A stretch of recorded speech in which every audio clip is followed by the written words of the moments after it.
You have a powerful vision. You have a huge goal. You have the intellect, the clear strategy, and the drive to execute it. But then, the door opens in your mind, and a feeling steps in: fear. It whispers the worst things: you can't do this. You shouldn't even try. What if you fail in front of everyone? This terrible feeling, the racing heart, the instant indecision, the total paralysis, is the single greatest obstacle that separates those who succeed in life from those who stay safe, quiet, and full of regret. You might think this paralyzing feeling is a clear sign of weakness or a definite signal that you need to stop. But here is the simple wisdom that changes everything: fear is not a weakness, it is raw, focused energy. It is a massive surge of focused power signaling that something truly important to your purpose is at stake. The very moment you feel that rush of fear, your body and mind are instantly ready for action. The huge difference between paralyzing anxiety and focused momentum lies entirely in how you reframe and redirect that energy. Today, for the Solitude Scroll, we give you the philosophical wisdom and the psychological blueprint you need to turn fear from a heavy anchor into the only fuel you need to conquer your biggest goals and become truly unstoppable. The wisdom. Reframing fear, disarming the alarm. The first step in turning fear into fuel is not action, it is wisdom. You must fundamentally change the way you perceive the emotion of fear itself. We will use 3 powerful philosophical truths to disarm fear and expose it as a false, unnecessary master.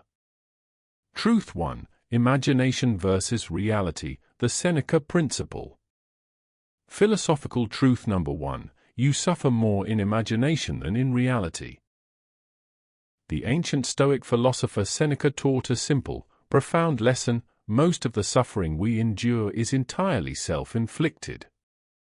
We borrow misery and pain from a future that has not yet arrived and, statistically, likely never will. Think honestly about your biggest current anxiety. Is the danger physically present right now? Is the failure actually happening in this specific moment?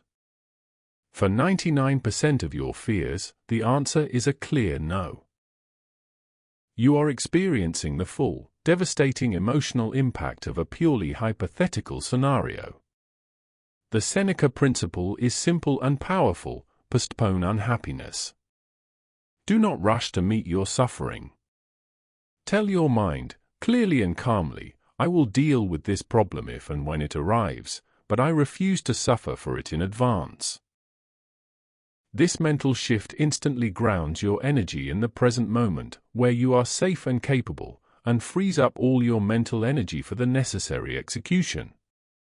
Truth 2: fear is a signal, not a sentence, the value gauge. Philosophical truth number 2: fear is a signal, not a sentence. Most people treat fear as a definitive, unchangeable sentence: stop immediately. You are weak. You will fail. This is a complete misreading of the raw data. Fear is simply a massive surge of energy flagging a point of high, non-negotiable value. If you feel intense fear before launching your business, it's not a sentence telling you to quit, it is a signal that you deeply care about the outcome. If you feel fear before a tough confrontation, it's a signal that the relationship or the principle at stake is vital to your personal integrity. This reframing is the true key to turning fear into usable fuel. Instead of feeling anxiety and retreating, you must ask the pivotal, strategic question: what does this fear tell me I value most? The energy instantly shifts from paralyzing anxiety to clear purpose. You use the intensity of the fear as a gauge for exactly how much passion and effort you must put into the corresponding action. Truth 3: courage is not absence, the Mandela maxim. Philosophical truth number 3: courage is not the absence of fear, but triumph over it. There is a widespread myth that true strength means feeling nothing at all. The truly extraordinary understand that courage is not a state of emotional emptiness. Nelson Mandela said it best, "I learned that courage was not the absence of fear, but the triumph over it. The brave man is not he who does not feel afraid, but he who conquers that fear." Your ultimate goal is not to eliminate fear, that is impossible and undesirable. Your goal is to act despite it. When you feel that surge of anxiety, recognize it, welcome it as powerful raw fuel, and use it to propel your very first step. This acceptance is where the alchemy of conversion begins. The alchemy, converting energy, forcing action. You have the wisdom. You know fear is just raw, powerful fuel. But how do you capture that intense energy and force it into the engine of action instead of the chamber of paralyzing thought? This is the alchemy of conversion. It requires 3 deliberate psychological techniques to force your brain to switch instantly from analyzing threats to solving problems. Alchemist step number 1, the positive question, shifting the circuitry. Anxiety is defined by the endless "what if" loop. What if I fail? What if they reject me? What if I lose everything? These questions are strategically useless because they offer no pathway to action. To break the paralysis, you must ask a positive question. Instead of focusing on the worst possible outcome, ask your mind, what is the single best thing I can do right now to ensure I can handle that outcome if it arrives? This instantly shifts the brain's circuitry. You are no longer engaging in an emotional loop, you are forcing the mind into an action-oriented, problem-solving mode. Fear is not ignored, it is respected, and then immediately put to work. The fear of rejection becomes motivation to rehearse my pitch one more time. Alchemist step number 2, visualization rehearsal, anchoring safety. When fear hits, your mind defaults to a negative visualization, the highlight reel of every possible failure. You must deliberately replace this reel with one of success. Find a quiet location and mentally rehearse the challenging situation, the presentation, the negotiation, the difficult conversation. But you don't just see yourself succeeding, you focus intensely on handling the stress and managing the pressure calmly. Visualize yourself delivering the speech confidently, managing a difficult question calmly, and walking away feeling grounded. Engage all 5 senses, the sound of your voice, the feeling of your feet on the floor, the sense of control. This process rewires your neural pathways, training your brain to associate the feared situation with competence and safety. Mental rehearsal turns the unknown into the familiar. When the real event occurs, you don't rely on simple hope. You rely on muscle memory developed in the safe space of your mind. Alchemist step number 3, the focus shift, controlling attention. Fear thrives in uncertainty. The moment anxiety begins to spiral, your attention becomes scattered across all potential future disasters. The key to control is to force your attention onto the smallest, most immediate action you can take right now. If the goal is overwhelming, launching a business, the fear is enormous. You shift your focus. I cannot control the launch, but I can control writing the first email. This is the perfect antidote to paralysis. It breaks the big, unmanageable fear into small, conquerable tasks. You gain momentum not by fighting the fear, but by outmaneuvering it with hyper-focused action. You use the initial rush of fear's energy to propel that first, tiny, strategic step forward. The lasting cure, structured action, building the system. Wisdom and alchemy are powerful, but they are useless without structure. The lasting cure for anxiety is not a temporary feeling of calm, it is a system.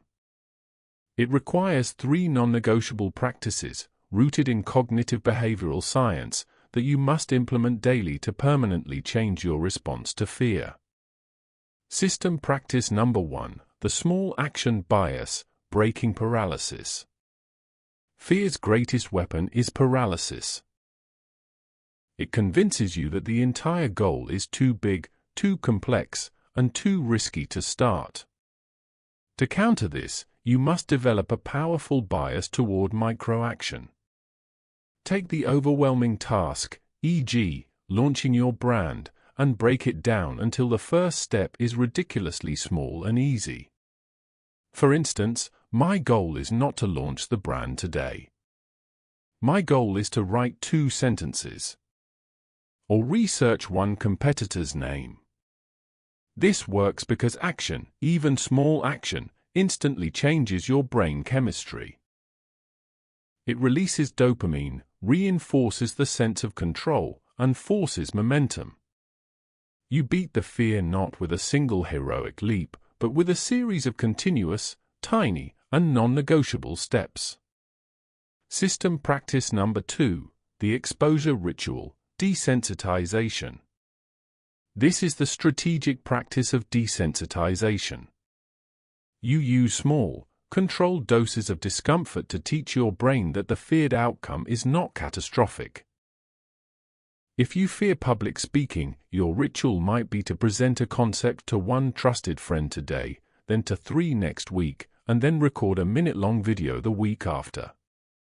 You are not avoiding the discomfort, you are measuring and managing it.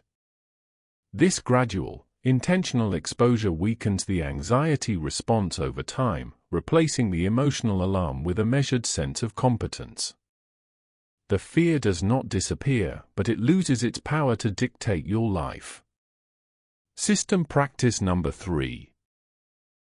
The journaling loop, tracking and rewriting. This is your system of self-correction.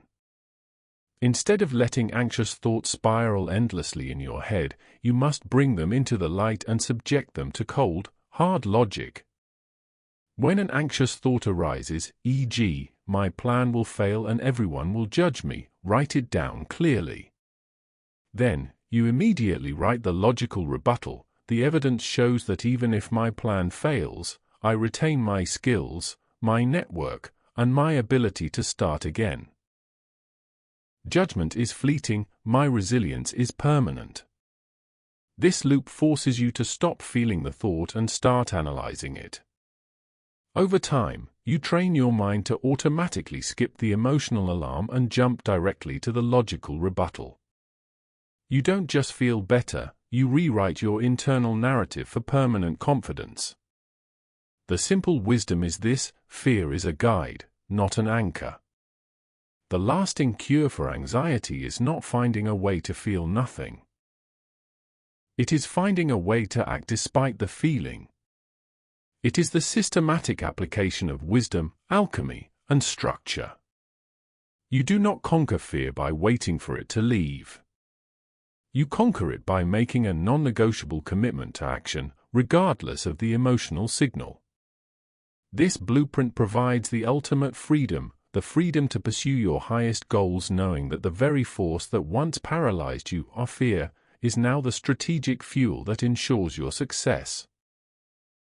If this blueprint resonated with you, if you are ready to turn your biggest fear into your greatest fuel, then it is time to make a commitment.